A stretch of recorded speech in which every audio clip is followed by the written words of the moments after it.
just coming in, it's day 4 of a 40-hour MAG 40 course here at the Nighthawk Custom Training Academy in Centerville, Arkansas. We're about to do a Tueller drill, and for God's sake, you know, spell the name right, T-U-E-L-L-E-R. Prior to 1983, situations of individuals with contact weapons attacking the armed person and being shot by the armed person were treated as if it was happening in stop-motion photography.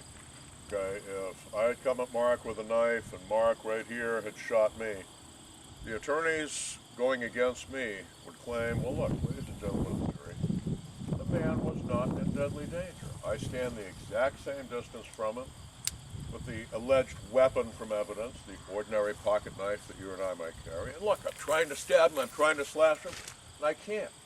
You've seen with your own eyes, he wasn't in deadly danger when he fired that fatal shot. You can't find it to be self-defense. The seminal change in that 1983 goes directly to Dennis Tueller.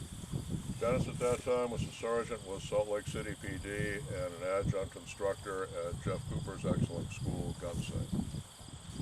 He took a bunch of folks at the 7-yard line, and when the question came up, okay, if that guy's coming at us with a knife instead of pulling a gun, how much time do we have to stop him?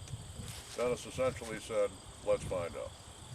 And basically went dynamic and timed how long it took everybody from a standing start on the 7-yard line, 21 feet away, to rush forward and stab the target. The average time was about 1.5 seconds. You want your water while they're airplaning over your head? Yeah, feel free to. Fine, whenever you're teaching on outdoor ranges, there will be a pilot that stalks you as soon as a camcorder comes on flashlight. Now, at that time at gun sight and today, one of the standard drills is you start facing your target at 7 yards, hands clear of the holstered weapon, and you have a second and a half to draw and nail the target twice. And Dennis figured out real quick, okay, same 1.5 second clock is running for everybody, and at the end of it, I've got 4 inches of his steel in my chest, and he's got a couple of 230 grain bullets from my 45 in his, and this sounds kind of like a Pyrrhic victory, so let's start analyzing.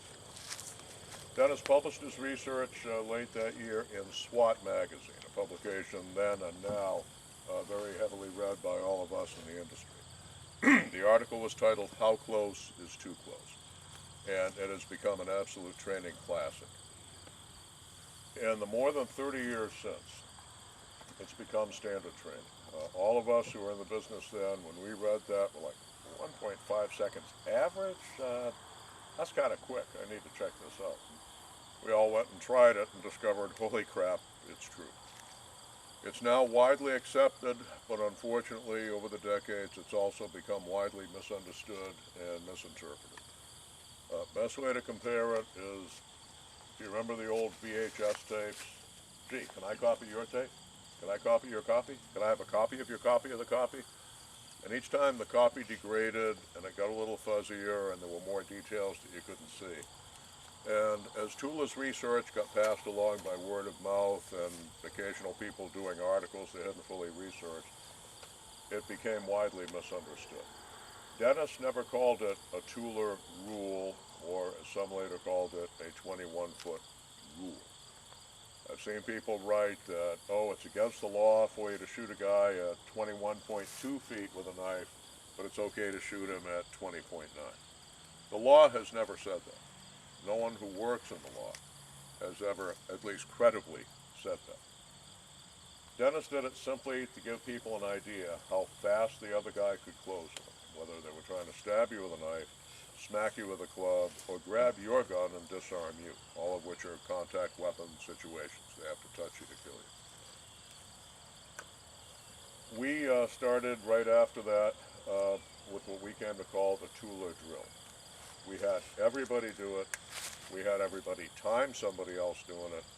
We had somebody be the recipient who's got to ask themselves, could I draw and fire before that guy reaches me with the knife?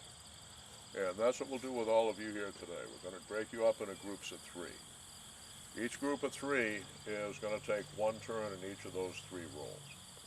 The good guy, the reason we've had you take all your guns off for this, you are armed men and women. You've inculcated certain responses, and every now and then that lizard that lives in the base of the brain mistakes the stimulus and gives an inappropriate response. I don't want anybody to reflex to a loaded gun when they're suddenly rushed, so that's why we take the firearms off for this exercise. When you are in the good guy role, the defender role, I want you to simply stand there, but ask yourself, if my first stimulus was when he began to move, could I clear the coat and access the concealed pistol? Could I break every security device on my duty holster and get it out? Could I index the weapon? Could I get bullets where they needed to go in a place that would stop him fast enough to keep him from reaching me? When you are in the attacker role, I want your attack to be just like it would be on the street, sudden and explosive. To be true to what we're talking about here, the 21-foot distance, we'll be working here on a range with a 21-foot line that has already been marked out. So basically, the good guy will be standing with their torso, let's say, look right down here at the line where the grass meets the dirt. Let's say that was the line. I want you not with your toe behind it, I want you with about the instep of your foot on it. Okay, the way we generally measure, the way we generally perceive distance between 2 human beings is torso to torso or face to face. But we're so used to the toe the line thing from the firing line that, oh, I'll be back here with my toe on it. Well, actually now the center of my body is about a half a step back. So that guy doesn't have to run 7 yards, that guy has to run 7.5 yards. And it makes the attack falsely appear to be slower than it would have been in real life. So I want your torso absolutely centered when you're the good guy above the 7-yard line. Now, when you're in the attacker role, you'll be starting ready to go. I would suggest not standing here like this, but ready, and when you're ready to lunge, make it explosive. Same thing with you. I don't want your toe behind the line, or you'll be going from 7.5, not 7. I want you to straddle that line, 1 foot forward and 1 behind it, so your torso is level with the line. That's going to give us a truer distance of closure. When you start moving, do it fast. Now here's the deal. Let's say Mark right here is my adversary and I'm in the attacker role. What we tend to do here on the range, what you guys would be doing in the academy or with your in-service officers, is above all, we're not here to hurt each other, we're here to educate each other and train each other. And if I run at him, human nature, I'm going to come to a little stutter stop here and then give him the tap. That's false. That's not the way it's going to happen on the street. On the street, they're aggressively seeking physical contact and they want to hit you like a steamroller. So the only way we're going to be able to do this and replicate street speed without injuries is this. Mark, I'm going to have you transfer that over here. Mark is going to have his hand up like this. I am going to run past Mark at full speed and slap his hand on the way by. That will give you a true speed of an aggressive closure. We'll have room behind so nobody runs into anybody and we don't have injuries on the range here. Slap the hand as you go by. It's not going to be a clothesline, fellas. It's not going to be a slap in the head. It's going to be a slap in the hand. When you're in the role of the timer, critically important, do not give them a ready, set, go. That's going to create a false reaction time. That typical reaction time to an anticipated stimulus is going to run about a quarter second. That's going to make the timing a quarter second longer than it would have been in real life. Because he does not have to react to a start signal. Your attacker generates the start signal and generates the attack. So when you're in the timer role, I want you watching the guy in the attacker role when you know he's ready. As soon as he starts to move, you start the time. As soon as he makes the touch, stop the time. Your reaction on the timer is equalized on the two ends of that. And that way we have a true perspective of speed of closure. And what we're going to have you do before you start, everybody is going to turn your notebook sideways. That's why we asked you to bring it out here. And we're going to create a chart of height, weight, age, gender, any existing illness or injury, footwear, ground surface, and finally elapsed time. All of those factors can determine what might have been faster here or might have been slower somewhere else. A word of warning for safety. We've seen people, in more than 30 years of running this drill, I've seen more people than I care to remember get hurt doing this. Particularly us older guys, anybody with injuries, do not attack this thing like you're trying to set a land speed record. Okay, it's real easy to get an injury. Particularly us older guys who haven't run flat out since college, and it's been a few decades. Brothers, your early warning signal is going to be when you realize your head and shoulders are way out ahead of your feet, which are struggling to keep up. One of the other reasons we took the guns off, if somebody takes a fall, I don't want a hard piece of steel between the hip and the ground. If you do feel yourself going down, catch yourself like this. I want a slap from fingertip to forearm on the belly of the forearm hitting the ground. If you let instinct take over and you reach down like this, that's where we get sprained and broken wrist. Or if you can, maybe do a tuck and roll. We'll have a listing if you got bad knee, bad back, bad ankle, bad anything. You got bad heart, high blood pressure. Don't attack this thing. Just walk it fast. It's only going to about double the time. But we have the artifact there that, yeah, here's a guy with bad heart, high blood pressure, bad knee, and he was still able to close that distance in 3 seconds. We did a trial a couple of years ago, a manslaughter case where a young woman was on trial for shooting the allegedly unarmed man who had just beaten and stomped her, walked away, now turns around and decides, nah, I want more. And as he started lunging at her, she shot him. The distance there was actually about 21 feet, but it was very rough ground and it was going uphill on his part. And opposing counsel, the prosecutor, was one of those guys that major in drama and minor in law.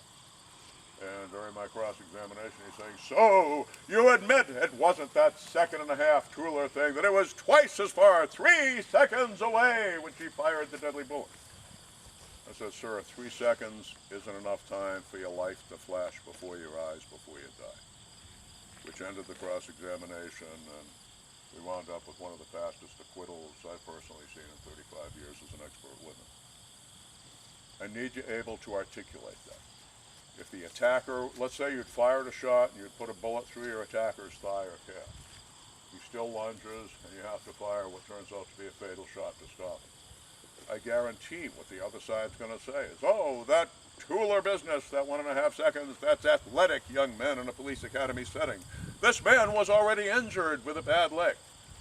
I want you able to say, sir, I saw a 66-year-old guy with a bad leg do it in 3 seconds. So, what I'm saying is, don't let your machismo overpower your common sense. Any problem with circulation, blood pressure, heart, back, knees, just walk it fast. That basically is the drill. The reason we're having each of you do it in each of the 3 roles is if you are ever in court, and they say, what made you believe you were in immediate deadly danger that warranted you shooting that man who only had a knife?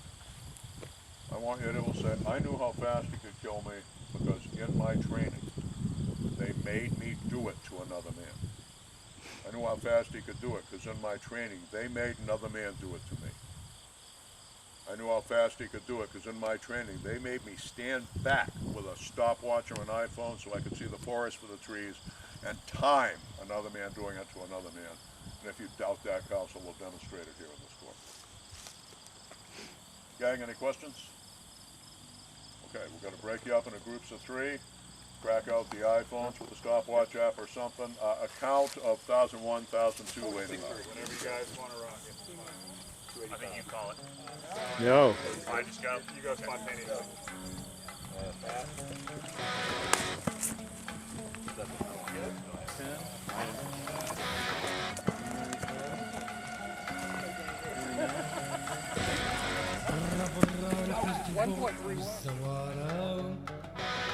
برا برا الفزد الحزن ما بقى امان